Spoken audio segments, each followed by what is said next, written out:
Something was wrong. I just knew something was wrong. Pictures of a little girl. This will never go away. This will never be right.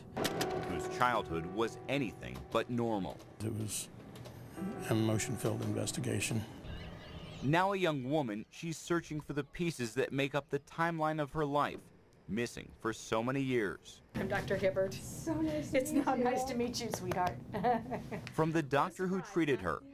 Brandy, how are you, kid? Good to meet you. Oh, same here. Pleasure's all mine. How are you? Look at you. To the detective who took on her case. Brandy Zachary is trying to connect the dots. I really just want to know like everything I possibly can because I don't know really much about it. So, there was Brandy.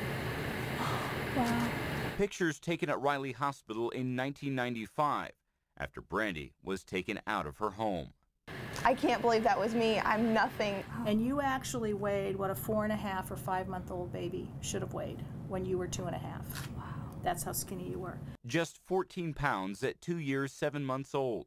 Once at Riley, she gained nearly 2 pounds in just 9 days. In the thousands of cases of abuse and neglect Dr. Roberta Hibbert has handled, this remains one of the worst. This is a very, very serious form of maltreatment. She was very seriously malnourished and very seriously neglected. And when you saw her for the first time, what went through your mind? A devotion to see the case to the end and hold those responsible for what brought her to that station in life. Those responsible were Brandy's parents, William Zachary and Deanna Walden, high school sweethearts who lived in this home on North Street in Crawfordsville. Their normal way of babysitting was putting Brandy in the closet.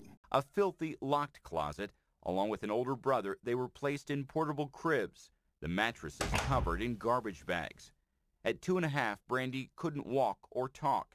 She hadn't seen a doctor since she was 6 months old, and she'd been underfed for at least a year. Had you ever seen any case of abuse or neglect this bad? No, quite simply no, and particularly with an easier fix, just feed the kid.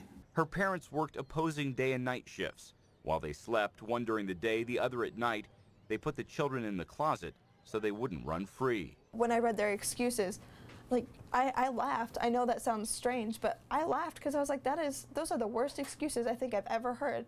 Now a 19-year-old college student, Brandy is discovering for the first time firsthand what happened. That really shocked me. Poring over court documents uncovered by 13 Investigates, we went along as Brandy visited her childhood home for the first time since her rescue and helped her find and meet those who made a difference. There were numerous people who helped Brandy get out of this house and get out of a horrific situation. But there was one person, one man in particular, who did something, who spoke up. And he may be the reason why she's here today. Hi. Hi, Brandy. My name's Dean. Dean Balaz was a friend and co-worker of Brandy's biological father. 13 Investigates tracked him down after 17 years. It's been a long time. Oh my goodness. Yeah. Oh my. Dean knew his friend had children but never saw them when he visited the house. Excuses were given that the kids were always sleeping, but after demanding to see them, eventually Brandy was brought out. Skinny, horribly skinny. So he called authorities to report the neglect. I don't think anybody, that if they knew something like that, could not do something. Brandy's biological father and mother were both convicted of felony neglect. He served 2 years in prison, she served 1.